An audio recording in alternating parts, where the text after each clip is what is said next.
Happy Sunday, Bayang Garista. Nagbabalik na naman po ako, Kid Abata, para bigyan ng giya ngayong araw ng linggo, March 29, 2026. At last race na, no, para sa araw ng sa buwan ng Marso.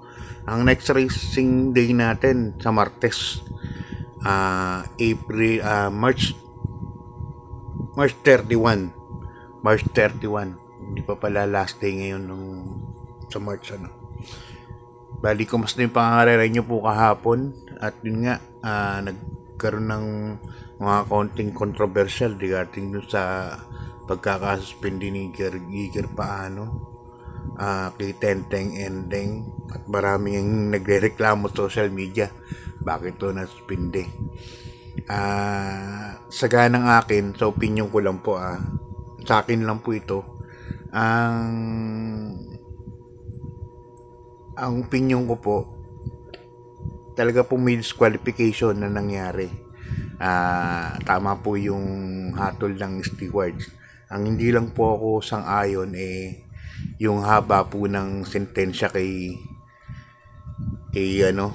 Kasulot, no, Giger Paano. Binigyan siya ng 48 days. Samantalang alam naman natin labas na labas kaya nga nang gulang siya. Nung araw po kasi hindi ko alam kung bago po ang Blue Book ruling. Kapag galabas ka at nanggulang ka, ang penalty lang 6 days lang or 12 days, dun lang po naglalaro. Pero pag biyahe, 24 days, 36 racing days, 48 racing days, minsan isang taon pa. Kaya tingin ko medyo harsh po yung penalty na ginawad kay Giger Paano. Sana ma-apela po ni Giger, no? Mapababa yung sentensya niya. Okay, start na tayo. Race number 1. Rating base class 517 to 41 point split group. At dito meron tayong 6 runners, Bayang Karista. Mababang grupo po ito. First case ko dito, kabayo po ni Boss Ed Gonzalez. 4, Gis Favorite, Jomel Lazaro. Nakaraan din nabigyan ng importansya sa kabila sa Malbar. Tingin ko dito nag-aano talaga yan sa PJCI kung saan po doon sila naka-stable, no, sa Philippine Jockey Club. Alam ko doon na po lahat sila naka-stable sila Boss Ed Gonzalez, lahat ng kabayo niya. So dyan po ako, first case ko yan. Second case ko sa kay ni Kasulot, number 3, Bisyo Magserbisyo. Yan, baka makakuha ng pambaon si Giger. Haba nung 48 days, lagpas 2 buwan po yan. Okay, good luck Bayang Karista. Lipat tayo sa race number 2. Ito na yung pinaka main event natin para sa araw ng linggo, 2026 Pedra Compi CSO 3-year-old maiden stakes race, no, part 3 na. So dito meron tayong 13 runners, Bayang Karista. So solohin ka na to kasi 2 naman sila. Final Gambit numero 1, Jan Alvin Gusa El Supremo at si Bermuda Triangle 1A, no. Yan ang ko. So solohin ko sa PCSO maiden stakes race. Final Gambit hindi rin masyadong binigyan ng barrier, trial. At saka itong Bermuda Triangle sa kay ni Patar. So ako susuluhin ko yan, kabahay ni Senyor Patrick Guñi. Okay, good luck Bayang Karista. Lipat tayo sa race number 3. Rating base class 517 to 41 point split group. At dito meron tayong 6 runners, Bayang Karista. First case ko numero 6, Anyo 96 sa kay ni Boy Henson. Nakaraan tumakbo na to sa PJCI. Tingin ko na bago lang po yan. So ngayon tingin ko baka mag-improve po, no. Nakatakbo na siya. Second case ko na rin yung numero 2, Space Jam. Ito tersero po last time to kay Shanghai Silk. Lakas ng remate. Nanibago din po itong kabahay na to. Kasi puro taga Malbar Kaya tingin ko may panalo din po yan. Kay ni Ison El Bautista. Numero 2, Space Jam. Kaya dito sa race number 3, Anyo 96, numero 6 at numero 2, Space Jam. Good luck Bayang Chris, lipat tayo sa race number 4. Race number 4 natin, isang rating base, class 4, 42 to 56 points split group.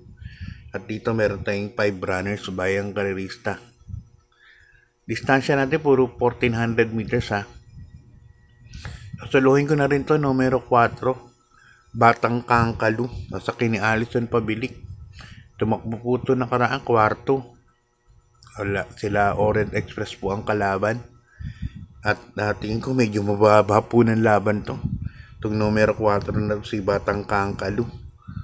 Lilima lang sila. Pag rimati nito, tingin ko kayang-kaya naman sumunod sa pacing, no? Lola's favorite ang bandera, tingin ko rito. At love ko to. Tingin ko makakasunod kagad sa Batang Kangkalu. Kaya para sa susuloyin ko na yan, numero 4, Batang Kangkalu. Okay, good luck pa yung kasi lipat tayo sa race number 5. Isang rating base class 3, 57 to 70 points split group. At dito meron tayong 6 runners, bayang karerista. Distansyang 1400 meters ulit. Numero 4, Justifiably So, asakin ni Jackie Marlon Laloma. Yan ang first case ko. May 1.24 medyo po to sa distansyang ito, tinalo sila. Ang kalaban sila Quencio no. Kaya tingin ko malaki po ang panalo niyan. Numero 4, Justifiably So. Second choice ko, numero 1, Authentication. Nasa ni Jackie Jan Alvin Guse.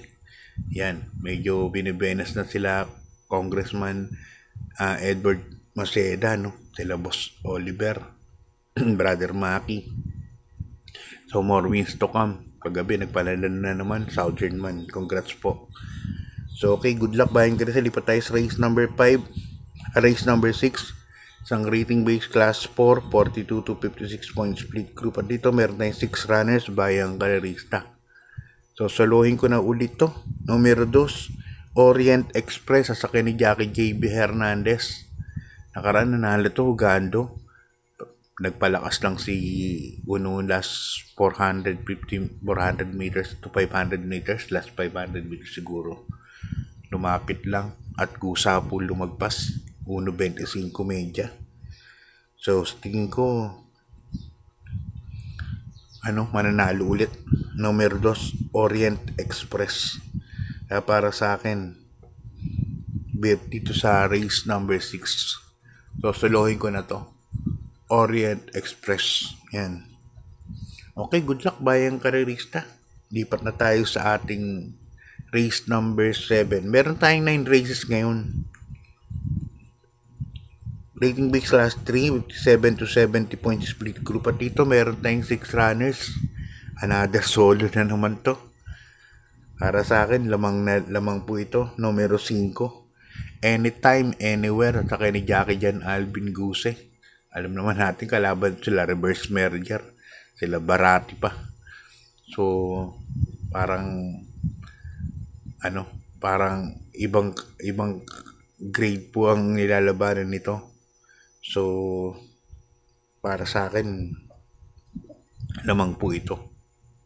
Numero 5. Anytime, Anywhere. Yan. Kung maghahanap kayo ng porka, siguro family on ko dyan. Candy and Wine, Mutya ng Pasay, Usir, bahala na kayo kung sino gusto nyo i-forecast. Pero ako, Anytime, Anywhere. Tatingo from gate to where yan. Okay, good luck Bayang Chris. Lipat tayo sa penultimate race. Race number 8, ang rating base class 5, 17 to 41 point split group. At dito meron tayong 6 runners, bayang karerista.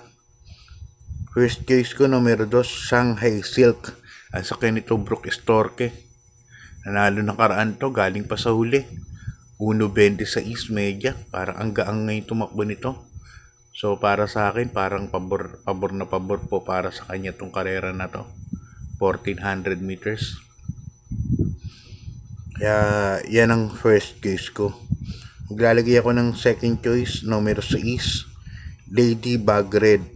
Yan sa ni Saddam Pilapil. Ito naman, may 1.27 to dito sa PJCI. Si Lady Bagred, ganda rin numero. Baka ito po ang mauna sa karera na to. Okay, good luck bayan ka rin. Lipat tayo sa ating last race number 9. Isang rating based class 5, 17 to 41 point split group. At dito meron tayong 9 runners bayang karerista. First case ko rito, numero 7. Marengo. Kasakay ni Jackie Tobruk Estorque. Marengo. Pwedeng sunod, pwedeng iuna, pero mas maganda iuna to. Ang tapang lumaban nito, may second wind po ito, si Marengo. So, pag bandera to, pagdating ng rekta, meron pa pagka napalo, no? Kaya para sa akin yan, ang first choice ko, number 7, Marengo. Lalagay ako ng second choice, ito, Dihado. Sunada ko po ito, kay mawawalan. Numero 8, Batang Morong. Kasakay ni Jackie Carlo Diala. Batang Morong, napapanood ko tong sakay ni Charles Reyes na to. Ngayon, pag lumimate, dire-diretso po. Kahit panoorin nyo yung mga huling takbo nito, yung last 2 runs na sakay ni Charles Reyes. Ang tulis ng remate po niyan. Kaya ito, maganda lang ang maipesto ni Carlo to. Tingin ko malaki po ang panalo. Kaya di sa last race, 7 and 8 po ako. Hanggang dito na lang po. God bless po. Good luck at maraming salamat.